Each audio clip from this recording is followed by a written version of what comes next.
जगत पूज्य श्री विद्यासागर गुरु को मेरा हो वंदन। विद्या जो गुरुवर चरणों में सत्य सत्य कहते अभिनंदन। विद्या जो गुरुवर चरणों में सत्य सत्य कहते अभिनंदन। आदिम तीर्थंकर प्रभु आदिनाथ मुनिनाथ आदि व्याधि अगमग मिटे तुम पद में मम मान। चरण शरण है आपके तारण तरण जहाज भोदधि तट तक ले चलो करुणा कर जिन राज। बोले देवादिदेव 1000 श्री आदिनाथ भगवान की, मूल्यांक श्री 1000 श्री चंद्र प्रभु भगवान की, संत श्रवणी आचार्य युगंत गुरुदेव श्री विद्यासागर जी महामुनि राज की, वात्सल मोती आचार्य युगंत गुरुदेव श्री आर्य सागर जी महामुनि राज की, आचार्य संघ की। धर्म प्रेमी बंधु, जीवन में धर्म का बहुत महत्व है और धर्म के पालन के लिए सबसे जो बेसिक होता है, चूँकि अगर जैनियों के कुछ नियम कहे जाते हैं कि हम जैन कहलाते हैं, हम धार्मिक हैं, तो हमारे कुछ नियम होते हैं। 3 तो हम लोग जानते हैं कि रात्रि भोजन त्याग और छान के पानी पीना, नित्य देव दर्शन करना। इसके बाद कुछ 7 नियम ऐसे होते हैं जो जैनी भव्यात्माओं के लिए आवश्यक होते हैं। जो जैन हैं, भव्यात्मा हैं, मोक्ष जाने की शक्ति रखते हैं, सामर्थ्य रखते हैं और वैसा धर्म का आचरण करते हैं, तो उनके लिए जैन धर्म के कुछ 7 नियमों को पालना आवश्यक होता है। उसमें ये 3 तो गर्वित होते ही हैं, साथ में निर्माल्य सेवन का त्याग ये भी होता है। निर्माल्य सेवन नहीं करना, रागी देवी देवताओं को भी नहीं भजना, और नगर में अगर मुनिराज हैं तो उनके एक बार दर्शन अवश्य करना, चमड़े की वस्तु का त्याग। ऐसे ये 4 नियम और मिलाए जाएं तो आप और अच्छे पक्के सच्चे जैन बन जाएं। सत्य व्यसन का त्याग भी इसमें गर्वित होता है। तो निर्माल्य सेवन के संदर्भ में आप जानें कि निर्माल्य तो वो वस्तु होती है जो मंदिर जी में चढ़ा दी जाए और उसका सेवन किया जाए। मात्र एक द्रव्य से आशय नहीं है, चावल द्रव्य चढ़ा दी उसका हम लोग सेवन नहीं करते, वो माली को जाती है।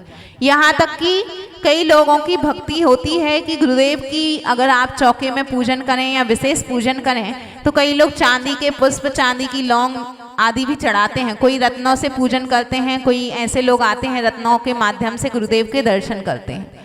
तो ऐसा नहीं कि ये बहुमूल्य वस्तु है तो हमने चढ़ा दी तो ये द्वारा हमारे काम नहीं आएगी, ये निर्माल्य नहीं है। कितनी भी बहुमूल्य रही आए, चाहे चावल हैं तो वे अक्षत हैं, वो भी हमने किस भावना से चढ़ाए कि अक्षय पद प्राप्त है अक्षतान निर्पामती और मोक्ष फल प्राप्त है फलम निर्पामती, अनर्घ पद प्राप्त है अर्घम निर्पामती। इस तरह हमने अनर्घ पद मोक्ष पद की भावना हेतु हमने गुरुदेव के सामने अपनी अष्ट द्रव्य समर्पित करी, भगवान के सामने द्रव्य समर्पित करी। ऐसे ही अगर आपने बहुमूल्य वस्तु भी रत्नों की चढ़ा दी तो वह भी निर्माल्य ही मानी जाती है, उसका सेवन हम दोबारा नहीं कर सकते हैं। इसी संदर्भ में एक उदाहरण आता है, आपने सुनी होगी एक कथा कि निर्माल्य के सेवन से जीवन में कितना घाटा होता है, जीवन किस प्रकार सार्थक ना होके और व्यर्थ हो जाता है। एक बार क्या हुआ कि एक माँ पिता अच्छे से रहते थे नगर में और उनकी कई वर्षों बाद एक संतान हुई, एक पुत्र रत्न की प्राप्ति हुई। और जैसे ही पुत्र का आगमन हुआ, गर्भ में आया, वैसे ही धन, पहले चूंकि वे बहुत धनवान थे, बहुत धनी व्यक्ति थे, उनके पास कई सारे लोग काम करते थे, पूरे नगर के लिए वे खुशहाल रखते थे। राजा तो नहीं थे लेकिन इतना धन था कि सबको समृद्ध बनाने में समर्थ थे। उसके बाद जब बेटा गर्भ में आता ही है और माँ के गर्भ में आया, धीरे धीरे उनका धन कम होने लगा, उनके धन पे प्रभाव पड़ने लगा। और जैसे ही पुत्र का जन्म हुआ और त्यों ही पिता की मृत्यु हो गई। इतना प्रभाव एक आत्मा का होता है। कहीं तो हम बोलते कि अगर हमारी बहू आ गई तो घर में लक्ष्मी आ गई, किसी के यहाँ पुत्र पुत्री हो जाए तो कहते हैं हमारा धन बढ़ गया। लेकिन कुछ ऐसी पापी आत्माएं भी होती हैं कि जिनके आने से धन बर्बाद होने लगा और यहाँ तक कि पुत्र की पिता की मृत्यु हो गई। अब कौन बचे? माँ और पुत्र। माँ देखती है कि जब से बेटा गर्भ में आया धन भी बर्बाद हो गया, जब से इसका जन्म हुआ तब पिता की मृत्यु भी हो गई, और भी यहाँ तक कि हमें कर्ज लेके अपना जीवन यापन करना पड़ना, इतना अपार वैभव होने के बाद भी हमारा धन इस प्रकार कम क्यों हो रहा, हमारे पास कुछ क्यों नहीं बच रहा। तो इसके उपाय के लिए वे जैन संत के पास गए, क्योंकि वे भी जैन ही थे। तो जैन साधु से पूछा कि महाराज जी, चूंकि तपस्वी सम्राट थे और फिर जंगल में उस समय कई मुनिराज रहा करते थे, जंगल में ही वे विचरण कर रही थी, क्योंकि उनका घर, रहने का घर भी यहाँ तक कि बिक गया, उनको कर्ज लेके अपना जीवन यापन करना पड़ा। तो जंगल में जब जा रही थी उस समय एक मुनिराज मिल गए। मुनिराज से पूछा कि ऐसे हमारे पुत्र का कौन से पाप कर्म का उदय है जिसके माध्यम से जब से पुत्र आया तो ऐसी ऐसी घटना हो रही है। मुनिराज ने बताया कि ये तुम्हारे पूर्व जन्म में किए हुए निर्माल्य के सेवन का फल है, जिसके माध्यम से आपका धन जायदाद सब कुछ बर्बाद हो रहा है। इस पुत्र ने, चूंकि पहले के काल में वह बहुत अच्छा राजा हुआ करता था, धनवान भी था और मंदिरों में दान भी देता था, लेकिन दान देने के पश्चात दान की बोली तो लेता था लेकिन उसको चुकाता नहीं था। चुकाता था तो उसको ब्याज रूप नहीं देता था। आपने अगर बोली ले ली, लेकिन आपने आज बोली ली और इसका पैसा 6 महीने बाद दें, और यही पैसे अगर बैंक में डाल दें उसका 6 महीने बाद कुछ ब्याज मिलेगा, लेकिन आप घर पे रखे रहते हैं और मंदिर के लिए देते हैं तो ब्याज सहित नहीं देते, जितने की बोली है उतना ही देते अपन, सामान्य सी बात है। तो ऐसा वह करता था जिसके माध्यम से आज आपके पुत्र के आने से धन जायदाद आदि सब बर्बाद हो रही, ऐसा बताया। माँ को अफसोस हुआ, पुत्र को भी बहुत अफसोस हो रहा था कि हमारा पूर्व जन्म का कोई पाप कर्म का उदय था जिसके कारण से ये सब हो रहा है, लेकिन अब हम अच्छे आचरण करेंगे, अच्छे धनवान बन के हम भी कुछ अच्छा करेंगे, क्योंकि हमारे पिताजी ने इस नगर में इतना नाम कमाया है, कोई सुनेगा कि उनका ये पुत्र है तो हमारा क्या नाम होगा, कुछ भी नहीं। तो इस प्रकार भी अपने जीवन यापन के लिए एक नगर सेठ के यहाँ पहुंचे। नगर सेठ के यहाँ पहुंचते ही उनने पूछा कि यहाँ पे हमें कुछ रहने के लिए एक झोपड़ी ही मिल जाए, हम आपके यहाँ कुछ काम चाहते हैं, हमारा पुत्र है जो आपके यहाँ कोई मजदूरी से जीवन यापन करेगा और मैं भी आपके घर में कुछ काम करके कुछ आपसे धन ले सकती हूँ। तो राजा ने कहा ठीक है, नगर सेठ ने ठीक है रहे आप। तो एक झोपड़ी रहने के लिए दे दी, दोनों अच्छे से रह रहे थे। एक बार क्या हुआ, कौतिक वर्ष ऐसे ही राजा के पुत्रों के साथ भी इनका बेटा खेलने चला गया, उस माँ का बेटा। चूंकि माँ गरीब थी तो उसके बच्चे को कोई अच्छे से नहीं रखता था, जैसे लोग होते हैं उनको देख के उनके साथ वैसा ही व्यवहार किया जाता है। तो राजा के सेठ ने उसके साथ अच्छा आचरण नहीं किया। उस पुत्र ने कहा, खीर खा रहे थे तो उस पुत्र ने कहा कि हमें भी थोड़ी सी दे दो, लेकिन राजा के सेठ ने एक लात मारी और उसको हटा दिया कि तू कहाँ यहाँ छोटे से घर का यहाँ पे हमारे बीच क्यों आया है, और उसको एक लात मार दी। उसको रोना आ गया, माँ के पास गया, मामा हम लोग खेल रहे थे और राजा के पुत्र से मैंने ऐसी बात कही और उसने मुझे मार दी। माँ ने कहा कोई बात नहीं बेटा, चूंकि छोटे लोग ऐसा नहीं कि लड़ने पहुंच जाएं, अच्छे से अपने ही पुत्रों को समझा देते हैं, कोई बात नहीं बेटा, हमारा कुछ कर्म का उदय होगा, ऐसा हो गया, अब हम तुम्हें बहुत सारी अच्छे से अच्छी खीर बना के देंगे, अपन खाएंगे, कोई बात नहीं। ठीक है माँ। पुत्र मान गया। अगले दिन राजा के उसके सेठ के पास माँ ने एक बात रखी कि राजन, ऐसी बात हुई, आपके पुत्र ने हमारे पुत्र के साथ ऐसा व्यवहार किया, उसका हमें बुरा नहीं लगा, लेकिन हम ये चाहते हैं कि हमारा नादान सा छोटा सा पुत्र है, उसकी भी हम कुछ इच्छाएं पूरी कर पाएं। तो आप जो हम मजदूरी कर रहे हैं, हमारा पुत्र मजदूरी कर रहा, उसकी अपेक्षा आप पैसा नहीं देना, हमारे लिए खीर बनाने का सामान दे दीजिए, थोड़े से चावल दे दीजिए, थोड़े से मेवे और थोड़ा सा दूध दे दीजिए, जिसके माध्यम से हम अपने पुत्र की कुछ पूर्तियां कर पाएं, उसको भी अच्छा लगे। ठीक है। नगर सेठ ने उनके लिए पूरा सामान दे दिया जो खीर के लिए लगता है। देते ही माँ के भाव क्या आ गए, चूंकि माँ धार्मिक थी, बेटे को भी धार्मिक बनाया, वह भी मंदिर जाता था, पूजन अभिषेक सब करता था, और माँ ने खीर तैयार करी तो माँ के भाव आ गए कि क्यों ना हो, हमने भोजन तो अपने लिए बनाया है, लेकिन जंगल में कई बार मुनिराज आ जाते हैं, तो क्यों ना हो हम मुनिराज के आहार करा लें, उसके बाद हम अपनी खीर खाएंगे। तो मुनिराज के आहार के निमित्त वह हंसी से अपने बच्चे से, चूंकि पहले के काल में कुएं से पानी लाते थे, तो माँ सोचती है बेटा अपन एक काम करें कि अगर पड़गाहन अपन करेंगे और कोई महाराज जी आ जाएं तो तुम एक काम करना, हम तो जा रहे हैं पानी भरने, क्योंकि महाराज जी आएंगे तो पानी चाहिए पड़ेगा, तो हम जाते हैं पानी भरने, और अगर महाराज जी आ जाएं तो तुम तो उनके पैर पकड़ लेना, कहना हमारी माँ ने खीर बनाई है, महाराज जी खा के जाना। हंसी बस ऐसा बोल दिया माँ ने। अब बच्चा तो नादान था, उसको क्या पता कि पड़गाहन करना पड़ता कि क्या बोलना पड़ता है। उसने ऐसे ही किया, खड़ा था घर के बाहर, माँ पानी लेने गई थी, उसी समय माँ लौट ही रही थी और वहां से देखा कि एक मुनिराज आ रहे हैं, और बच्चे ने क्या कहा, महाराज जी आइए आइए, हमारी माँ ने खीर बनाई है, आप खा के जाना, बहुत अच्छी खीर बनाती है हमारी माँ। महाराज जी हंसने लगे। वहीं से माँ आई और माँ गागर ही लिए है पानी की, और उसने नमोस्तु नमोस्तु नमोस्तु बोला, पड़गाहन कर लिया और मुनिराज का पड़गाहन हो गया। पुण्य रहता है तो व्यक्ति को मिल जाते साधु, और पाप कर्म का उदय हो तो मिलते हुए भी लौट जाते हैं। इतना महान सौभाग्य था उसका, उसको ऐसे चतुर्थ काल की चर्या सम ऐसे मुनिराज धन्य हो, ऐसा सौभाग्य उसको प्राप्त हुआ।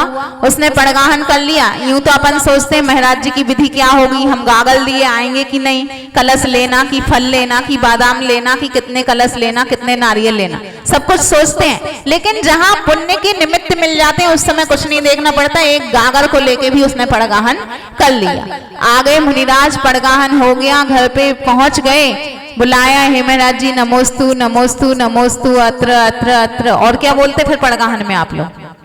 तिष्ठ तिष्ठ। हम लोग बोल रहे हैं हे महाराज जी अत्र, अपन ने बोला नमोस्तु नमोस्तु नमोस्तु, नमस्कार हो, ठीक है, इतना तक तो ठीक। फिर आपने कहा अत्र अत्र अत्र, मतलब यहाँ यहाँ यहाँ। अब क्या बोला?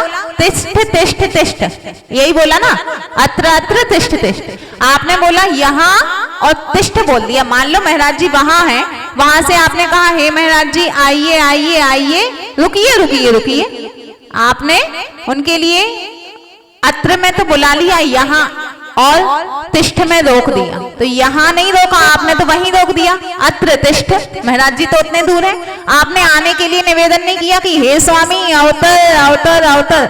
आप जब पूजन करते हैं तो करते हैं ना, अत्र अत्र मम सन्निधो भव भव वसट सन्निधि कर्णम, सब कुछ करते, अवतर भी करते। यहाँ आइए फिर रुकिए, तो आपने महाराज जी को तो अवतर तो बोला नहीं। तो आप देखते हैं आप लोग कैसे पड़गाहन करेंगे। हे स्वामी जी नमोस्तु नमोस्तु नमोस्तु, अत्र अत्र अत्र, अवतर स्वामी अवतर, तिष्ठ स्वामी तिष्ठ स्वामी तिष्ठ, ऐसा पड़गाहन करना चाहिए। क्योंकि महाराज जी का आप लोग का भाव समझ जाते हैं तो आ जाते हैं, नहीं तो आप हिंदी में कहेंगे नमस्कार हो, आइए यहाँ आइए आइए, रुकिए, ऐसा बोलना चाहिए। लेकिन नहीं, इतने दूर से आप लोग हे स्वामी अत्र अत्र अत्र तिष्ठ, अत्र तो वही हो गया। अत्र मतलब क्या होता है? यहाँ। फिर आप बोले तत्र तत्र, तत्र मतलब होता वहां, वहां रुकिए। अत्र मतलब यहाँ बोल दिया, जब करीब आए तब बोलना ना अपन को, हे स्वामी अत्र अवतर अवतर तिष्ठ तिष्ठ, ऐसा अवतर भी बोलना है, मतलब यहाँ आइए फिर रुकिए। तो ऐसा पड़गाहन किया, रोक लिया। और कई भाषाओं में, चूंकि अगर आपसे बोले कि आप हिंदी में पड़गाहन कर लें, तो हिंदी में पड़गाहन करने में बाधा ये है कि आपके यहाँ के लोग हिंदी में करेंगे और तमिल में लोग तमिलनाडु वाली भाषा तमिल में करेंगे, फिर कन्नड़ के लोग कन्नड़ भाषा में करेंगे। इसलिए एक संस्कृत ऐसी भाषा है कि जिसके माध्यम से सबको समझ में आ जाता। मुनिराज भी आपके भाव को समझ के आपके यहाँ आ जाते हैं। नहीं तो अगर मराठी कन्नड़ में करने लग जाएं तो हे स्वामी इल्ली वन्ने इल्ली वन्ने इल्ली वन्ने, मतलब यहाँ आइए यहाँ आइए यहाँ आइए। अब अपने यहाँ कोई बोल दे इल्ली वन्ने तो क्या कहेंगे? इल्ली बने, कुछ समझ में ही नहीं आ रहा, तो ऐसा लगेगा। और तमिलनाडु में कहेंगे तो हे स्वामी इकड़े आ और एक के थाम्बा स्वामी, यहाँ रुकिए स्वामी। तो अगर ऐसा बोलने लगे तो यहाँ के मुनिराज जो जाएंगे तो उनको समझ में नहीं आएगा, और वो यहाँ आएंगे तो हम हिंदी में पढ़ाएंगे तो समझ में नहीं आएगा। इसलिए आगम में संस्कृत भाषा में बना दिया कि सबके लिए समझ में आ जाए। तो संस्कृत में भी अपन शुद्ध उच्चारण करें कि हे स्वामी आत्रो, आत्रो कोई शब्द नहीं होता, आत्रो बोलते ना, हे स्वामी आत्रो आत्रो, आत्रो कोई शब्द ही नहीं है, अत्र मतलब यहाँ, इसलिए अत्र स्वामी बोलना है ना। जनरल से गाने रूप नहीं बोलना, अपन तो एक परिपाटी चली आ रही कि आत्रो आत्रो कह के बुलाया जाता, आत्रो नहीं अत्र होता है शब्द, हे स्वामी अत्र। आत्र कोई शब्द ही नहीं है संस्कृत का। तो ऐसे उस माँ ने पड़गा लिया और फिर भक्ति से पूजन कर, पाद प्रक्षालन कर लिया। पहले तो क्या होता है, नमोस्तु करके अपन पड़गाहन करते, पहली अपनी जो शुद्धि होती है नवधा भक्ति में, पहले पड़गाहन, उच्चासन दिला दिया, आसन पे विराजमान करा दिया, और फिर उसके बाद होती है पड़गाहन, उच्चासन, पाद प्रक्षालन। पाद प्रक्षालन भी कर लिया, उसका चरणोदक भी लगा लिया। मुनिराज का ऐसे नहीं, महाराज जी का पाद प्रक्षालन कराया, थाली दूर रख दी, अपन ने लगाया नहीं, तो हमारी भक्ति में कमी रहेगी। तो उस माँ ने पाद प्रक्षालन भी कर लिया, गंधोदक भी लगा लिया। नगर के सब लोगों को पता चल गया कि अरे वाह, हमने, सेठ को भी पता चला कि हमने इसके लिए इतना छोटा सा तो एक उपहार स्वरूप ये धान्य और ये इतना सा दूध दे दिया था, इसके माध्यम से इसके भाव तो देखो कितने बड़े हैं कि उसने मुनिराज के आहार का सौभाग्य प्राप्त कर लिया और मुनिराज पड़गाहन भी पा गए और हमारी कुटिया धन्य हो गई। चूंकि वो तो नगर सेठ की कुटिया है, भले वो किराए से रह रही है ऐसे सामान्य से, लेकिन हमारी कुटिया भी धन्य हो गई। धन्य हो, हमारे यहाँ तो अभी तक कभी मुनिराज के आहार नहीं हुए और आज मुनिराज के आहार हो रहे हैं। वह गदगद भावों से बाहर खड़ा हो गया, चूंकि सोले के वस्त्र उसके पास नहीं होंगे, बाहर से देख रहा था आहार। देखते देखते आहार, चूंकि पहले तो पूजन हुई, पूजन भी 7 गुणों सहित हुई, श्रद्धा, भक्ति, तुष्टि, विवेक, अलौल्य, क्षमा और सत्य। ये 7 गुण होते हैं तभी साधु के आहार होते हैं, है ना। आप लोग ने शाम को सुना भी होगा। श्रद्धा मतलब कि हमारे अंदर श्रद्धा होनी चाहिए कि अगर मुनिराज साधु आ गए तो भी अच्छा, आचार्य आ गए तो भी अच्छा, आरिकाएं आ गई तो भी अच्छा, और एक कोई प्रतिमाधारी श्रावक भी आ गया तो भी अच्छा है। हमें श्रद्धा है कि हमारे धर्म में कहा है कि प्रतिमाधारियों से लेके कोई भी आ जाए उनको दान दिया जाता, तो हमारे पास श्रद्धा है। भक्ति, भक्ति में कोई लोग एकदम पेड़ के समान ठूठ जैसे खड़े रहते और नमोस्तु नमोस्तु बोलते, कई लोग बहुत झुक झुक के गदगद भावों से पड़गाहन करते, कई लोग हाथ में ऐसी बादाम लिए कि मुट्ठी में छिपी हैं, दिख ही नहीं रहा काय से पड़गाहन कर रहे हैं, और कई लोग पूजन की अष्टद्रव्य लिए हैं, कई लोग बड़े बड़े कलश लिए हैं। तो ये होती है भक्ति, श्रद्धा के बाद भक्ति। अब होती है तुष्टि। तुष्टि मतलब होता है कि एक समाधान की, आपने कहा महाराज जी से, आप अपन बोलते ना महाराज जी और ले लीजिए, महाराज जी और ले लीजिए, महाराज जी ने कहा तो कई लोग इतने आज्ञाकारी होते हैं, महाराज जी ने कहा और जाके साइड में रख दिया। एक बार बोलते भी नहीं, महाराज जी एक बार ले लीजिए ना, हम लोग हाथ लगा दे, ले लीजिए ना। तो ये होती है अपने पास तुष्टि कि और देना और देना। और इसी संदर्भ में आता है एक अलौल्य।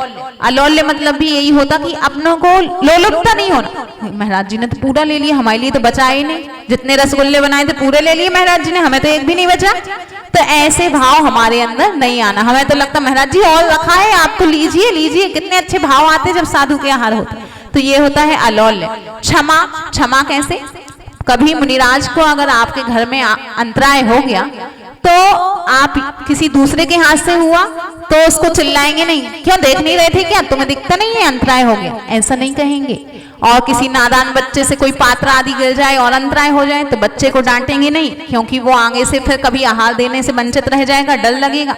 ऐसे ही मुनिराज को भी आप ये नहीं बोलेंगे अंतराय आ गया, अरे महाराज जी तो अंतराय कर दिए, धागा था, बाल थोड़ी था, वो तो जीव थोड़ी था, जीरा था। महाराज जी ने देखा ही नहीं, जल्दी से बैठ गए महाराज जी। तो क्या महाराज जी को भूखे रहने का शौक हो रहा था क्या? चूंकि उनको तो कितने 35-40 वर्षों का अनुभव है, जब आज अंतराय पाल रहे हैं। आप देख लेते हैं कि हमारा नाम खराब ना हो जाए, हमारे घर का नाम खराब ना हो जाए, तो हम तो बहाना बता देंगे कि महाराज जी ने तो यूं ही अंतराय कर दिया, वो तो धागा था। तो ऐसे भाव नहीं रखना, इसमें श्रद्धा में कमी रहेगी। कि बीतराग देवशास्त्र गुरु कभी झूठ बोलते हैं क्या? नहीं बोलते। तो हम कैसे कह सकते कि मुनिराज ने यूं ही अंतराय कर दिया? तो हमारे अंदर श्रद्धा, भक्ति, तुष्टि, विवेक, विवेक भी होना कि दही के बाद दाल नहीं चलाना, और जूस के बाद पानी नहीं चलाना, टमाटर सूप के बाद पानी नहीं चलाना, और भी कई सारी ऐसी विशेषताएं होती हैं कि कई सारी चीजें ऐसी होती हैं।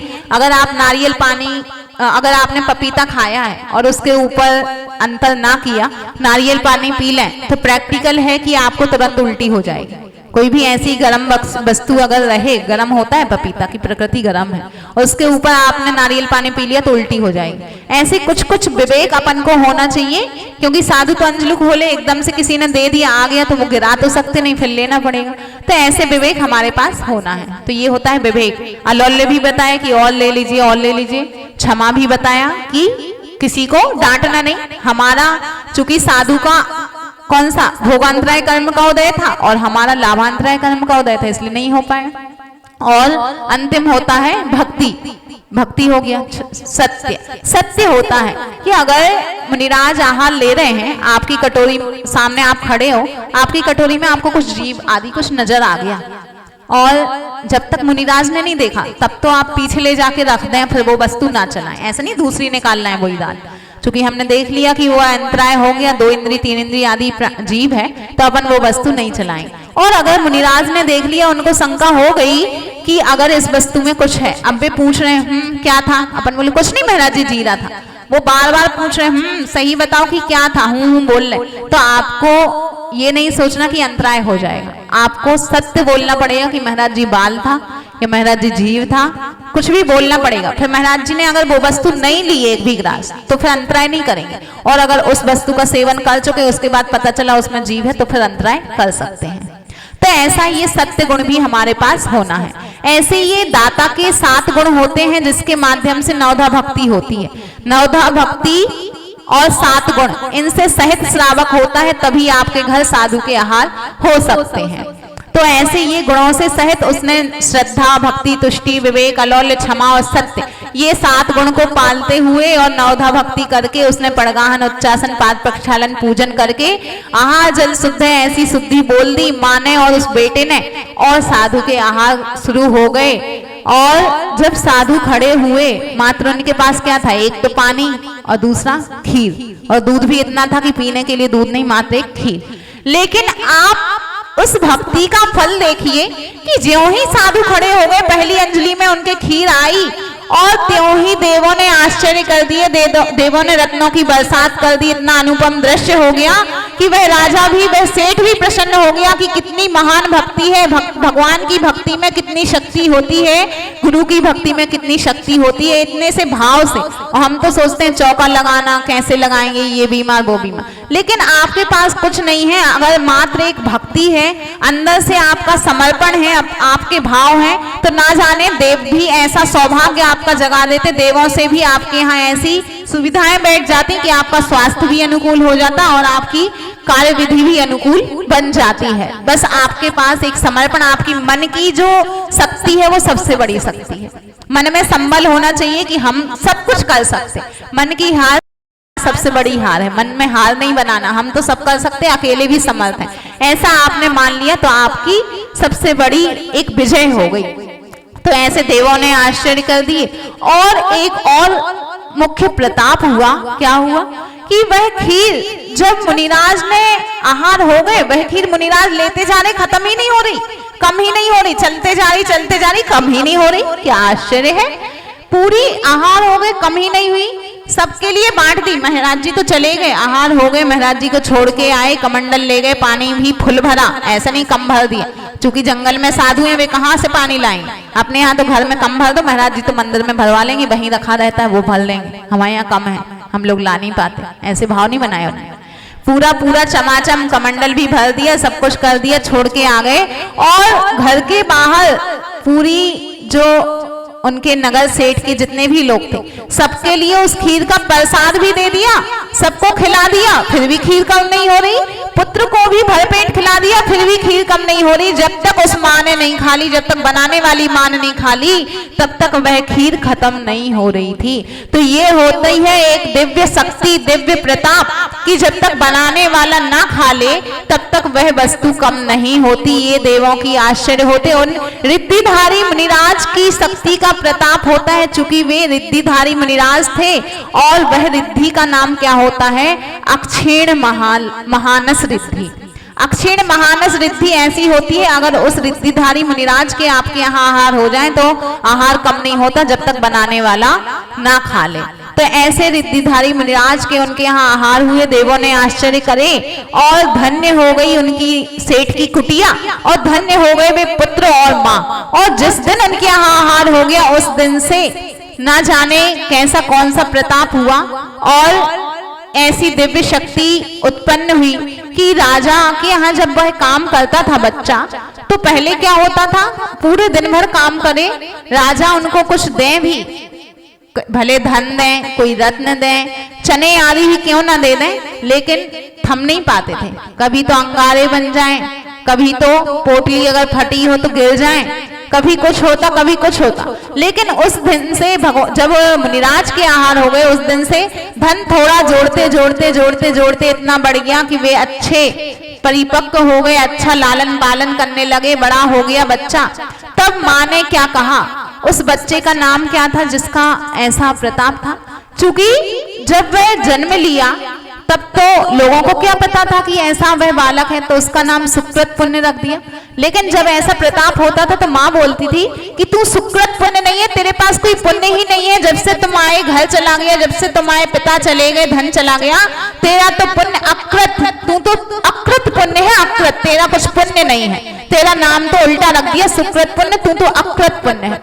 तो ये वह अकृत पुण्य की कथा है जिसका निर्माल्य के सेवन से ऐसा प्रभाव हुआ कि उसका सब कुछ चला गया और मुनिराज की भक्ति से, मुनिराज के आहार दान देने के पुण्य से ऐसा महान पुण्य का संचय हुआ जिसके माध्यम से सब कुछ पुनः आ गया।